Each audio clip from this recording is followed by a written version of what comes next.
All right. So, Dana, today we're talking about canceling and censorship right after the election. So, this is interesting timing.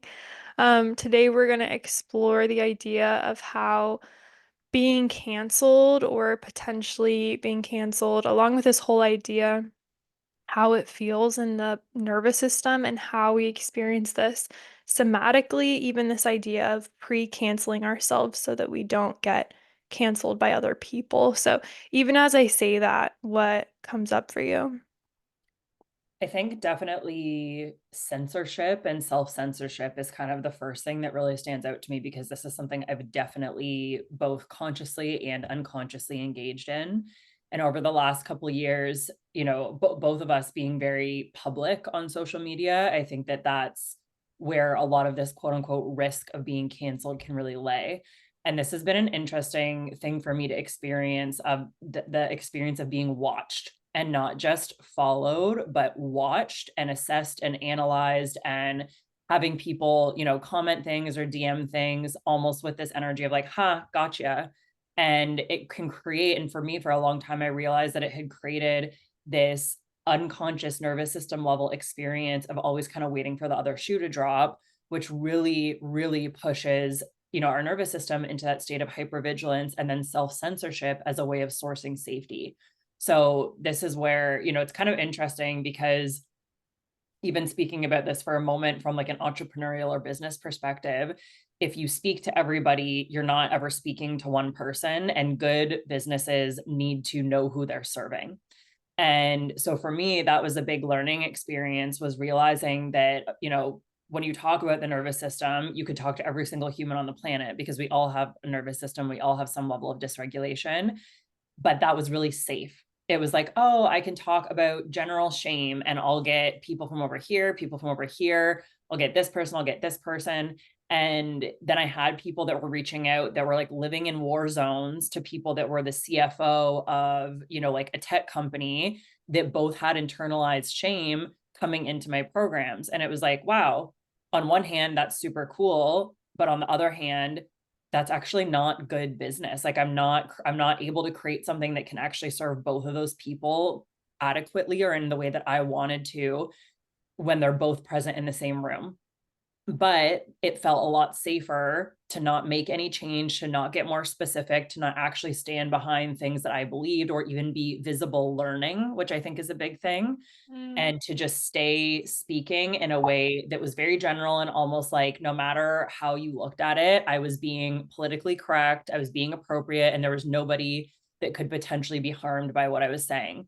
Which, the last thing I'll comment on this, I think specifically when you're in chronic stress healing, trauma, nervous system regulation, for me, as I started to learn about, trauma informed work, it really added this layer of self censorship because it was like, oh, if I'm a practitioner that says anything that causes harm to anybody, I'm not being trauma informed and I'm not being a good practitioner. When this is actually just teaching people more and more that is not their responsibility to find people that are safe for them. I think we can just end it now. Thank you. Yeah, shit. I mean, I felt that when you said the responsibility and the pressure to create a safe space, but it's not actually possible to create a safe space for everyone or even anyone. Like the smell of cinnamon could trigger someone or the sweater I'm wearing, like it's literally not possible. That was really interesting that you said that because I've resonate with that as well. Like as a practitioner existing, wanting to be trauma sensitive and also I'm not trauma sensitive. Like me, who I am, is not trauma sensitive. I'm gonna trigger people. I'm gonna piss people off. So it's hard to, I've actually really played with that of like, how do we find this balance of, as practitioners of being authentic? Because that creates more stability in our nervous systems to show up for people with that stability and structure of authenticity and also create, I mean, is that it? Is that it? Just showing up with that stability, you know? I do think that, and that was a really big lesson for me as well, is the other thing that a lot of this I'm going to put these words out there, which is whatever, right after the election. The combination of woke culture and cancel culture teaches anybody that is putting themselves into the public to please the public at the expense of themselves. And that is what we get conditioned to do through the idea of being canceled is okay, unless you fall into line and you submit to the way that we want you to act, the language we want you to use, the kind of space we want you to create, we will take away your ability to provide for yourself. Mm. So that is like at a fundamental level, we are saying that if you do not fall in line with how we believe that you should act, then we are going to remove your sense of security, your survival, and your belonging, which that is like base level nervous system, like is automatically going to push you into survival. And so this is where I do believe that it's really important for anybody that is like a space holder, a practitioner, anything like that, to be authentic and to actually be willing to put their business at risk in order to stand in what they believe at a pace that is safe for them. I have had to microdose little things here and there. Like 2 months ago, I posted on my Instagram story that I do believe that woke culture and cancel culture are like deeply interlinked, and that they're a real problem causing self-censorship and like nervous system dysregulation. And I knew I was going to get some type of response. Most people that followed me were like, oh my God, yes, like, thank you so much for speaking on this. I experienced this. And I had like 5 people call me a white supremacist and immediately be like, I'm unfollowing you. And it was just this really, like, that was just absolutely insane to me. But what it really taught me through this, like, and I teach this of titration or microdosing new experiences while you're a bit more regulated, is one, it showed me like, hey, I'm still here, I'm still safe. I, publicly put this out to thousands of people on the internet, and I'm like physically okay, even reading the white supremacist comments. Two, I'm not alone. I have people that have similar value systems to me that want me to speak my mind more, and actually probably that creates more safety for them. Um, and lastly, it was just like a cool experience of like building my window of tolerance, of being like, oh, okay, I can do this. Like, I would actually rather stand for something than not stand for anything. So when you talk about microdosing visibility and microdosing basically being I don't honestly even like the verbiage of being canceled anymore because I don't think people can be canceled. Like you and I have been canceled and here we are still kicking. And it's really just more of a witch hunt. Like it doesn't feel Mm-hmm. like it doesn't actually feel like punishment fits the crime. So I don't even like that verbiage, but just for the sake of clarity, I'll just you and I have both experienced being canceled. So, as Mm-hmm. someone who has, quote, experienced being canceled, how do you recommend to someone to microdose this? Is that even possible? Because I know sometimes it meets you before you meet it. Like, that's what my Yeah. experience was. Like, I was not out there putting stuff out with that intention. It just like met me. So, Mm-hmm. tell me what you think Yeah. about that. So I think that I want to give like a really clear example. So something that I think is super cool about the internet and having access to so many different perspectives is there are always going to be people that have more of, maybe this isn't the exact right wording, but more of an extreme view than you do on something. Like if you are liberal, there's always going to be someone that's like more liberal than you. And there will be somebody on the internet speaking about that and like putting themselves out there. And I have so much respect for people, like including the people that have very different belief systems than I do, of putting themselves out there. Like I think that we need more people standing for something, even if it's something I don't agree with. That being said, what this can allow us to do is to first sensitize and expose our nervous system to just this person. So, like, there are a few people that I've started to follow somewhat recently that are really in the realm of like working with the female nervous system and like the pelvic diaphragm and like really being able to help align your uterus correctly, like things that are just so um deeply physiological, like in the body. And for me, a part of nervous system work that kind of was missing when I was learning about somatic experiencing is like, we need to rehydrate the tissue and like blah blah, all this stuff. So a lot of these people tend to have more hard lines around like the language they use. the kind of people they want to come in their containers, they definitely tend to be more like conservative or like Republican, leaning. And so for me, it was like this interesting thing, even seeing their profile at first, like I got kind of scared, like even just to be associated with that. It was like, nobody's watching me right now looking at their profile, but I'm looking at it and I'm reading, and some things I'm not vibing with, but there are things that I am vibing with. And it actually feels like, oh, there's somebody out here like saying this in this way and just doing it without any shame and without any apologies. So that is how I think that we start, is we expose ourselves, we allow ourselves to have a reaction, we don't force ourselves to immediately have the exact same opinions as this person that might be like more extreme than you, but you allow yourself to validate if you do have some type of like connection, resonance, or agreement with that. Maybe you start engaging with their posts a little bit, you like something.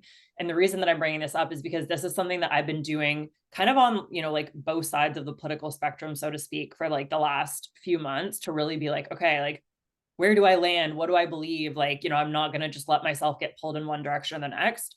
And then one of these people that I followed right before this podcast, actually, she posted something that I really believe in what she said. The tone was a little shamey, so I don't like that, but I really believed in like what she was saying. And I liked it and I commented on it and just said, really like, this, I believe this, and this. And then I get somebody commenting like 10 minutes later on an old video of mine being like, so interesting to see this video after seeing your stance on the body positivity movement. And the feeling of just being watched, like somebody saw that comment, went to my profile, looked through videos I had posted, and then commented that. And so that was just interesting. But because I exposed myself to this over the last few months, and I allowed myself to kind of like pendulate and move through like, what do I believe? Do I want to believe this, but I'm scared of believing it? Okay, like, can I work with that and actually regulate, and create that window of tolerance? I had a little feeling of like, whoa, that person was like really watching me, but I didn't have the experience of being like, my nervous system did not go into it like a full stress response and like, oh my God, I need to go delete that comment. And I did not move towards self-censorship driven by hypervigilance. It was a little bit just like, wow, you need to kind of go get a life, was like my internal dialogue about that. Oh, God, seriously. It's like, put the phone down. Are you okay? I experienced something like this recently when I went live and honestly, I was having a really stressful week, and Oliver has these like vape pens, and I had asked him, hey, can you get out the vape pens? Because I want to just like hit this pen a little bit. And I went live and then I hit the pen and I was like, I think I even said on the live, oh shit, I shouldn't have done that. Because I'm like, oh, people are gonna like, it's like I know that people are looking at me and people have this image, of like, I actually fucking hate this because I'm like, I have never spoken about like, be healthy, don't smoke. Like, I'm like, where do you think you are? I'm like a somatic practitioner. So like you're overcoupling what I do with your own shit. But anyway, someone saw that live and they like commented on it and they're like, this is really disappointing, blah, blah, blah. That, Disappointing. what's that? Just disappointing. Like that wording even is so entitled. They're disappointed by me. Um, I let them down. And so I really this really, really bothered me. And I was like, I just sat with it and I was like, why does this bother me so much? And I was like, well, first of all, it's not my job to uphold this illusion that you have of me. Like, I don't want that job. That sounds fucking terrible, actually. And it's like against all of my whole philosophy on all this stuff anyway. And then also, I was like, that is so shamey. And I just don't fuck with that. I know you don't either. And I'm like, I actually know so many health practitioners that are most people are my friends are in the same realm that Mhm. smoke, that drink, that do all these things, and they purposely don't put it on their page. They'll say, please don't put that picture of me online or don't put that in your story. And I'm like, I get it. Like on one hand, I'm like, I genuinely get it. And then on another hand, I'm like, I just feel like we're feeding the machine that way with being like, oh, no, I am this one-dimensional person. And I don't know, it feels like I'm not going to cancel myself before someone else does, you know? Yeah, yeah, So, absolutely. Yeah, I think that this also speaks to like a couple of interesting things around like what are called like parasocial relationships, like yeah. it hundreds of thousands of people are in, like with both of us, and I'm in parasocial relationships with people I follow online. And yeah, it's like, and I've had that in the past too, where like like there's this one girl I followed. I actually ended up refollowing her recently. It's kind of funny. um I followed her initially when I was like really getting into all of like the ancestral eating and health stuff. And then she was like way, way too conservative for me at that point in time. And I got super triggered by her and like would respond to her stories, like kind of trying to attack her, but with that language of like, so what do you mean when you say this? Like, like kind of trying to catch her in something. And this is like people actually feel justified and entitled to a response from you, and that they are deserving of being like, oh, like, yeah, I'm so disappointed in you. Like, you really disappointed in me. It's like, that is like, we're not in a relationship. You are not a person that is in my life. I genuinely I don't care. genuinely don't care. Yeah. Like, Yeah. It's not coming from a place of, I don't care because you're stupid or anything. It's like, I don't care because I don't know you. And I have not decided consciously to put stock into your opinion of me as something that is going to influence the way that I behave. If your partner said to you, hey, babe, you've been hitting this vape pen every single day for the past, like, whatever, or he knows that you only hit it when you're extremely stressed and you've been talking about trying to stop or blah, blah, blah. And it's coming from a place of like, hey, like, I'm here to support you. And I just, lovingly want to call attention to this because you are kind of holding yourself to this standard and you're not there right now, but I'm here for you. That's likely someone that you're going to have more of a desire to listen to. It's going to come from respect and not come from a place of, oh, I'm going to shift this behavior because you're shaming me now. I think that there's also an aspect of, I don't know if you listened to my podcast about how fawning is a form of narcissism. It's this whole new view Mm, on narcissism with April Dawn Harder. But I feel like there's a narcissistic, it's something narcissistic is happening in that dynamic from the point of view of the person thinking that they're entitled enough to have a say in what I do or how I live my life or how I talk about things on the internet. And it's almost like you get off on it because you're immediately creating this like power imbalance where I'm higher than you. And I'm saying, like, well, you really shouldn't have said that. That was really culturally insensitive. And it's like, it's not even from a place of, like you said, genuine care. It's like mm, this, like, weird, like, it feels kinky. yeah, Like when people were trying to cancel me, I was like, are you getting off on this? Because you do not know me and you're coming in so hot. yeah. I think the something I really realized even before posting online, but definitely since posting online, is people like genuine, I would say dysregulated people that are not taking ownership for their own dysregulation love to hate. Like it literally makes them feel like they belong.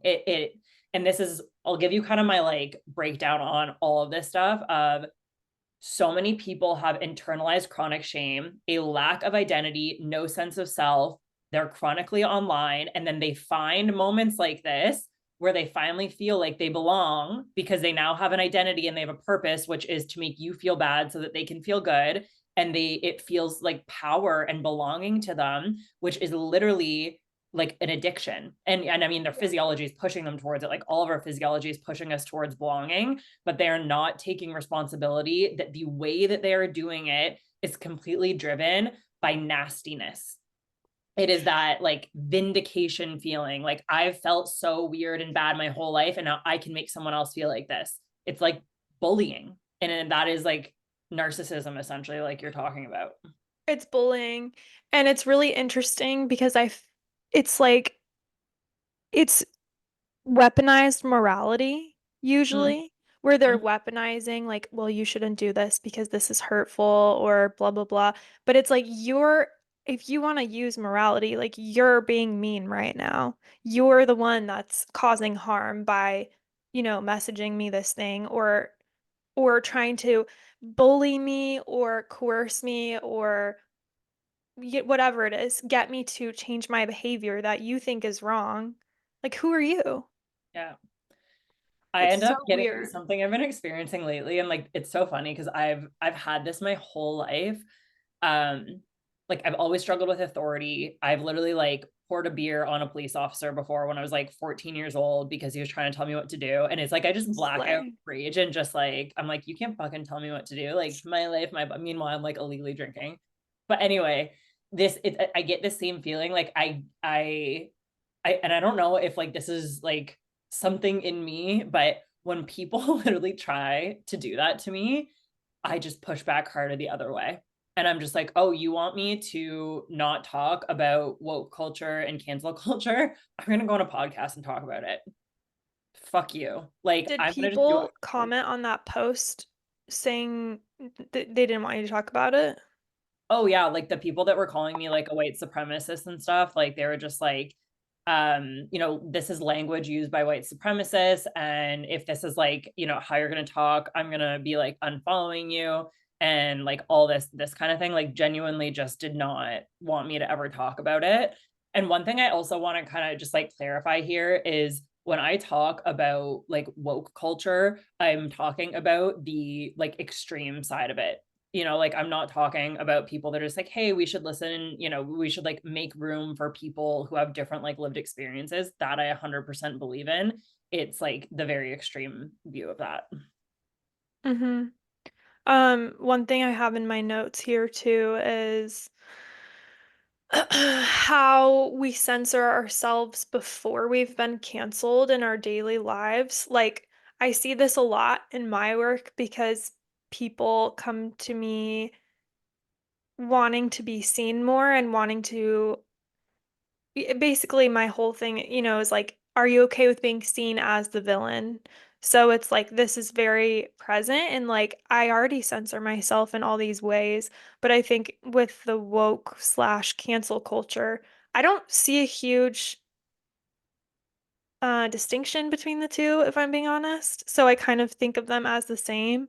Um, but I feel like, and I know this for myself, that if I'm about to say something and I start thinking of the ways that people might respond, especially after I was, quote, canceled, which was very traumatizing and did have an impact on my content for a long time and probably still does. Um, I won't say it at all. And I know other people have that experience too, where in their businesses, they're like, I want to share this. Not even like crazy political, not even like crazy stuff. Just like I don't want to make someone mad or have a friend who I know disagrees with me and I want to post. And so I just want to introduce that idea into the conversation of like censoring before we're even canceled. Yeah. And from the nervous system perspective, it's like that's a huge like survival strategy. Like it's totally a way of protecting ourselves. And I think, like what I've 100% experienced that, and that exact kind of cycle of like, oh, I want to say something, and then immediately starting to think of, okay, if I say it like this, what are all of the ways that people are going to attack me? And if I say it like this, and kind of same thing. And no matter what, you end up, if you even do create something, it ends up being like for someone else instead of something that you just want to express and share. And that is a distinction that I've really come to feel in my body is, how would I say this? Just how would I say it versus how do I manipulate and shift the language to say whether it's for somebody that agrees with me or disagrees with me. Like I'm not trying to create something that is to please a specific person. It is like, this is my view, this is my perspective on it. Like, to give an example, this is something I haven't talked that much about, but because of this kind of like self-censorship, but this like body positivity movement of the last however many years, there's these people that are either so body positive that they're saying things like, you know, going to the gym is like anti-fat. And it's like, that's fucking stupid. And then you have people on the other side that are like, if you're not healthy and you don't take care of yourself, you're fucking stupid and you should be embarrassed of yourself. And I'm like, well, shaming people that probably also don't know how to take care of their bodies and are really unhealthy right now, that's probably not good either. However, I do believe that making it like okay to be like obese as a form of being unhealthy. There's definitely, we have different body types. Like I carry more weight naturally than other people do. And I'm like really healthy. Can I pause for just a moment? Because I Yeah. just noticed something in myself as you said that. When you started talking, I was like noticing myself agreeing. And then I was like, you're on a podcast. Be careful. People are listening. And then I felt this constriction that felt like freeze. And I feel like the real somatic experience of this pre-censorship is ooh, be careful. Because they're the, going to the, hear the yeah. freeze. The paralysis, like, because it's, and this is where I think it's so interesting to apply, you know, like polyvagal theory or polyvagal work to this, because usually when we're engaged, when we're responding to a stressor, initially we'll move into mobilization, right? Like usually we'll move into some type of activation. But I think that because the being watched feeling leading to potential canceling, which is so like root level safety, we just almost, we bypass the activation and we just so quickly go into the shutdown. And it's like, if you're paralyzed, you can't act. And so there's that survival strategy of your body to be like, we're just going to completely pause you so that you can't post it, you can't say it, you can't make the Mm, facial expression. yeah, you're just Yeah. completely shut down. Yeah, I really resonate with that too, and I think that the whole it's all done in the ether. Like how frequently, I know it happens, but like how frequently do people come up to you in person and go, "Dana, I don't agree with you on this. You're blah blah." Like the things people have said to me on the internet, I've never been said to face. I don't think people would, even the people that wrote them, I don't think would say that. So my Yeah. point is that like you're saying, if something happens in person, like obviously we can go into freeze, but it's like I feel like there's probably more of a mobilization towards fighting or being like, fuck this, I'm out of this conversation and leaving. Whereas when it's on your fucking phone, it's like not, it's like fairy dust. It's like nothing. And so it's so like, how do you fight a video or a Yeah. comment? You can't. And so it just stays stuck in the nervous system. Ugh, And it's so yeah, gross. it is. And I think that, you know, the other part of it too, again, from the nervous system perspective, is any type of freeze is really a result of overwhelm. And overwhelm happens in many different ways, but one of it is just the immensity of things. So the internet is freaking massive. Like you can post something and 10 people could see it or a million people can see it and you don't know, versus the same conversation in person. It is very obvious how many people are witnessing you say something, and it's probably not a million people. It might be like one or two people. So the actual size of the threat is likely to feel much bigger in the online space because the potential for it to be millions of people is there and to be so taken out of context and so out of control.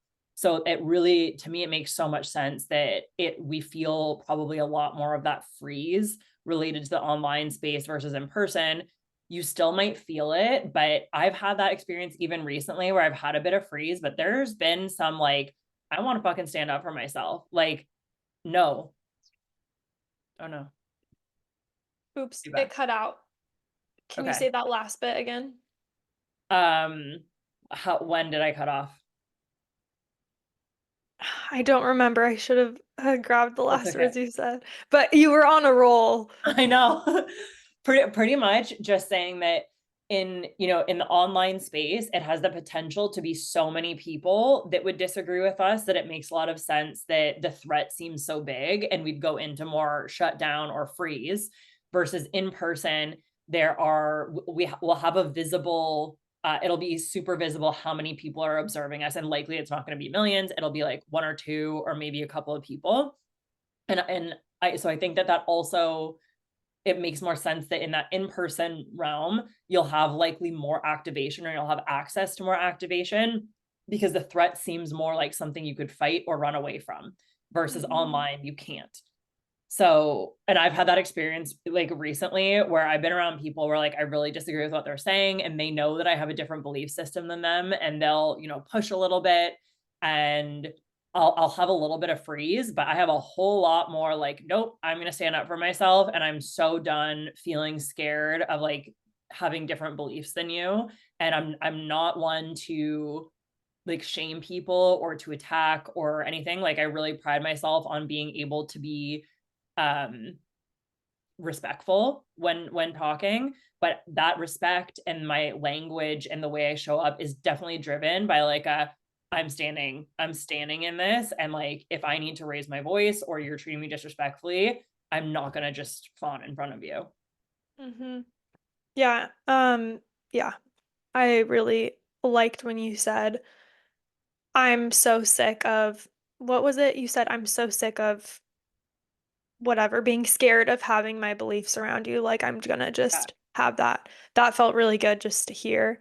And I Hmm. want to just introduce one last thing before we start to close, is this idea of how nuance requires a certain amount of regulation and safety, which is honestly fucking annoying because when I'm activated, whether it's just because I'm feeling activated or I'm in my late luteal phase, which is like clockwork, I'm just not in a great place in that time of the month.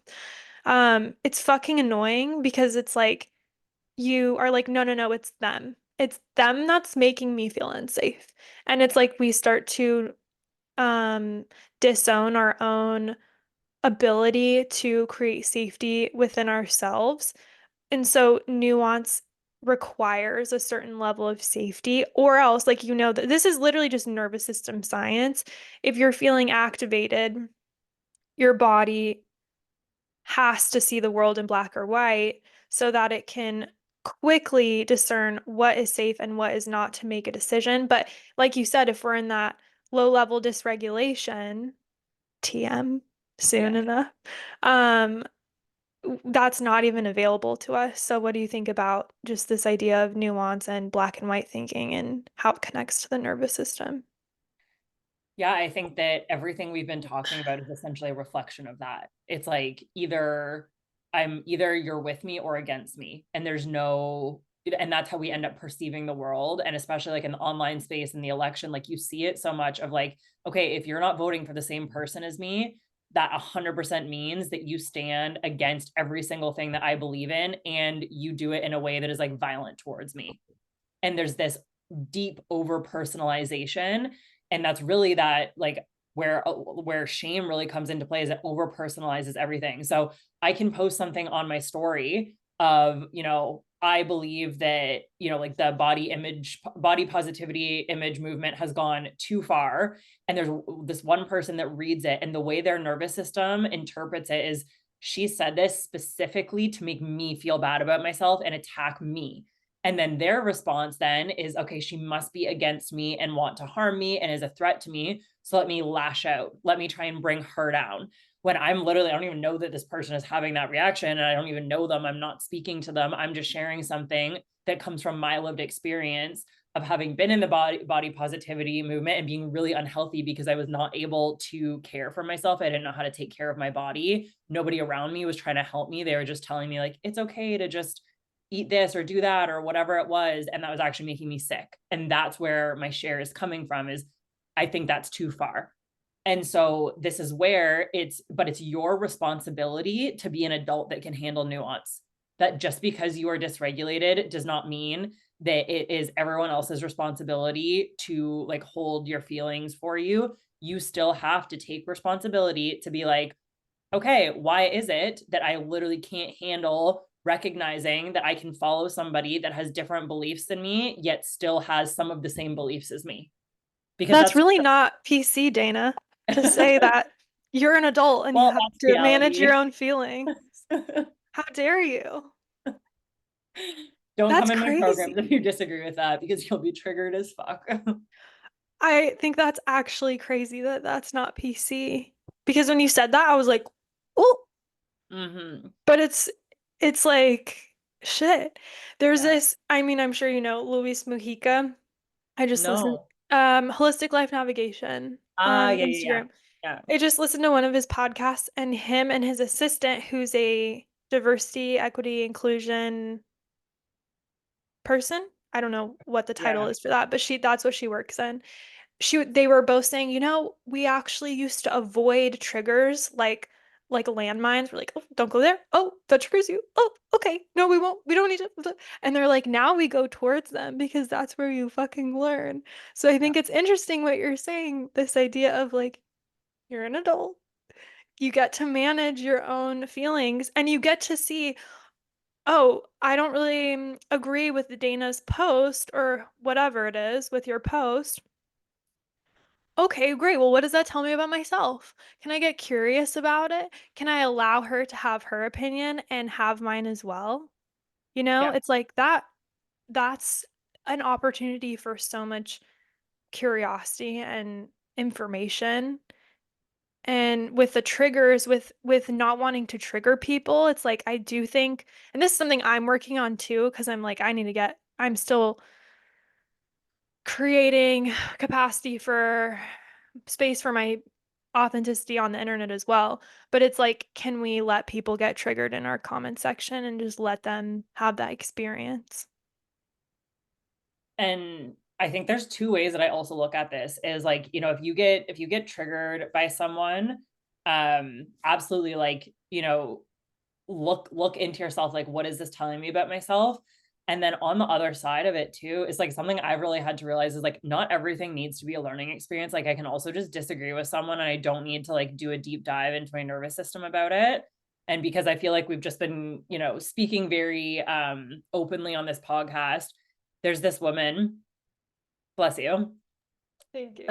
There's this woman that I follow that is like very Christian. Like I did not grow up around religion. I'm not religious. I'm definitely spiritual. I don't believe that there's like a man in the sky kind of thing. And but so much of her content, she's like a marketing copywriting coach and she's an incredible copywriter, incredible marketing person, and just like is so skilled in that. But it has this like Christian flavor. She'll post stuff about, being like whatever, like not believing in abortion and like things like that, where I'm like, I 100% believe in abortion. And so much of the Christian flavor of her content does not land for me, but I just don't engage with that. And I literally just take the lessons of her copy, apply it to my own business and my own life, and be on my merry way. I don't try and ask her to be different. I don't think it is her responsibility to change in order to make me feel more comfortable digesting and using her content. That's my responsibility. And so part of that was also just, do I need to now have a whole exploration of do I think God exists? Do I need to now see how does my nervous system want to like become Christian? No, it was just like, yep, not for me, but this part is, and that's okay. I still like a lot of her posts and I still like celebrate her success because I can handle the nuance of that. So that's like what I hope that people can do with my content. Yeah, and I really like encourage, if you're listening to this podcast or watching this on YouTube, like the when you think of, like Dana said, coming across someone's content on the internet, disagreeing with something and letting them have their experience, how does that feel in your nervous system? And then how does it feel in your nervous system to see the same post and feel like you need to change their behavior? Like I immediately get tension in my chest of like responsibility Yeah. and like a little bit of an ick, disgust. But just what does that feel like? What does that feel like for you?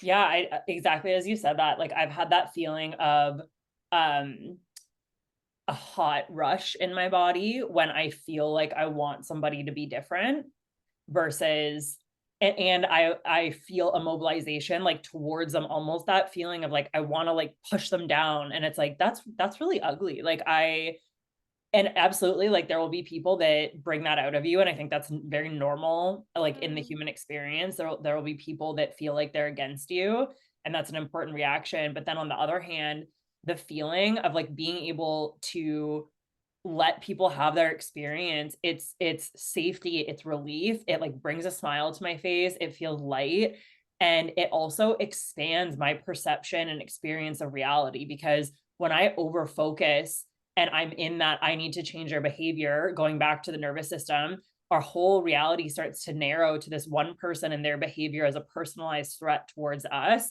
making us then feel like, oh my God, everybody thinks the same way as this person. We're all in danger. The world is messed up. The whole world is unsafe for me. When in reality, there's probably millions of people that agree with the way that you view the world. And as soon as you make it your responsibility to find those people instead of focusing on the people that are not your vibe, you will create more safety. And there's this, like, I can't remember if it was Brene Brown, um, but essentially just like go where you're wanted. Stop Mm. trying to go where your beliefs are not wanted and then trying to change the beliefs of the people there. Just go to where your beliefs are wanted. And that's going to feel better for you and actually feel better for everybody. Yeah, I do feel like there's a corner of the world that exists for everyone, and that regardless of my feelings of whether or not I agree with someone, they deserve to find their pocket, Yep. where they feel 100%. welcome. As we start to conclude this, is there any last thoughts you have on the topic of, just any of this?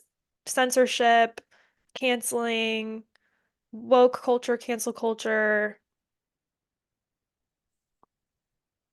Yes. So, number one, I love the saying, like, if you stand for nothing, you'll stand for everything. And I've really, this is maybe, bigger than the nervous system, so to speak, but I really believe that we need people that are willing to get uncomfortable in pursuit of their truth and are willing to be visible while they're doing it. If that means being online, if that means doing something in your community. But I really want to stress that taking radical responsibility for your body and your life is is not wrong. We actually really need that. It is not somebody else's responsibility. And this is also not to negate or deny the effects that the systems that are in place have on us. That 100%, we are our environment. And so the second part to this is, like, what if you like really disagreed with the results of the election or however you're feeling about that, instead of just saying, and I need to find better language for this, but putting yourself into that victim place of like, oh, I'm now at the whim of this and this and the whole country's unsafe for me.